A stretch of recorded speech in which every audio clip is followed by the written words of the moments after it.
Imagine, if you will, standing in a courtroom where no physical evidence is required. No weapon, no witnesses, no crime scene. Only a neighbor saying, "Your spirit came to me in the night." And that statement alone is enough to sentence you to death. That is not folklore, and it's not even exaggeration. That was the legal reality of Salem, Massachusetts in 1692. Hey there, horror friends. Welcome back to Morbid Curiosity Monday, where I explore the dark corners of history, belief, and the fears that refuse to stay buried. Today, I'm talking about one of the most dangerous ideas ever allowed into an American courtroom: spectral evidence. Not because it was supernatural, but because it was untouchable. So, spectral evidence is the belief that a person's spirit or spectral form could leave their body and harm others. If someone claimed that your apparition appeared to them in a dream, a vision, or a waking hallucination, attacking them, choking them, whispering to them, that testimony could be used as legal proof that you were a witch. There really wasn't any physical evidence required. No corroboration, no way to disprove it. And once this kind of evidence was accepted, the Salem Witch Trials became inevitable. To understand why spectral evidence was taken seriously, you have to understand how the Puritan worldview functioned. The Puritans believed the world was a constant battleground between God and the devil. They believed Satan was actually recruiting witches to do his work on earth. And crucially, they believed something very specific: that the devil could not take the form of an innocent person without that person's consent. So, if your spectral form appeared to someone, tormenting them, the logic was simple: you must have allowed it. That belief removed any possibility of innocence for those who were charged with witchcraft, because innocence itself became evidence of guilt. The accused were trapped inside a theological system where denial meant nothing. You could swear before God that you were innocent, but that only proved how good you were at lying.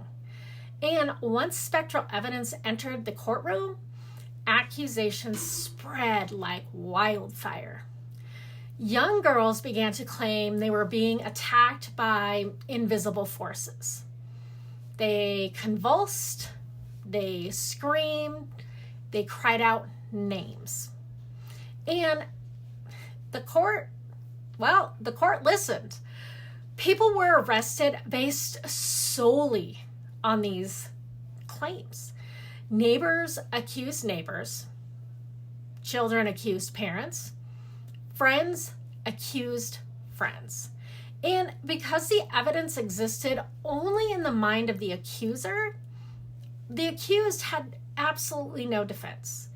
You couldn't prove where your spirit had been, and they couldn't cross-examine a dream, and you couldn't really disprove a vision. One of the most terrifying aspects of the Salem trials is how quickly this logic spiraled. Once spectral evidence was accepted, the number of accused witches exploded. The accusations were no longer about behavior or reputation. They were about belief. And if someone believed you were a witch, that belief itself became actionable. And the court reinforced this cycle. Judges, ministers, and magistrates accepted spectral testimony because it aligned with their worldview. To reject it would mean questioning the belief that God was in control. It would mean admitting that the devil might be deceiving them. And that possibility was far more terrifying than executing an innocent person. But cracks in that belief began to form. As accusations climbed, even prominent members of the community found themselves being implicated. Reverend Cotton Mather initially supported the trials, but later cautioned against relying solely on spectral evidence.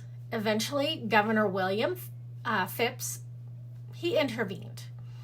He banned the use of spectral evidence in court. And almost immediately, the trials collapsed. And without the dreams and visions as proof, all these cases ended up falling apart. The executions stopped, people were released, and the hysteria drained away as quickly as it had appeared. And what Salem was left with was not justice, but aftermath. Apologies were issued years later. Compensation was paid to families who were affected by these trials, but unfortunately, the damage had already been done. The Salem Witch Trials stand as a warning, not about superstition, but about systems, about what happens when belief replaces evidence, when fear becomes authority, and when a society decides that feeling something is the same as proving it. Spectral evidence is terrifying not because it involves ghosts, but because it shows just how easily humans will weaponize belief when they are afraid, and how quickly innocence disappears when it becomes inconvenient. Now, if you enjoy taking deep dives into dark history and belief-driven horror, make sure to like, comment, and subscribe. It really helps the channel grow and keeps Morbid Curiosity Monday going for you. And writers, if you want to understand how belief systems fear and power turn into real horror narratives, I break that down every week on my Substack. The writer's room is open. You can find that link in my bio. Now, until next time, be careful what you believe.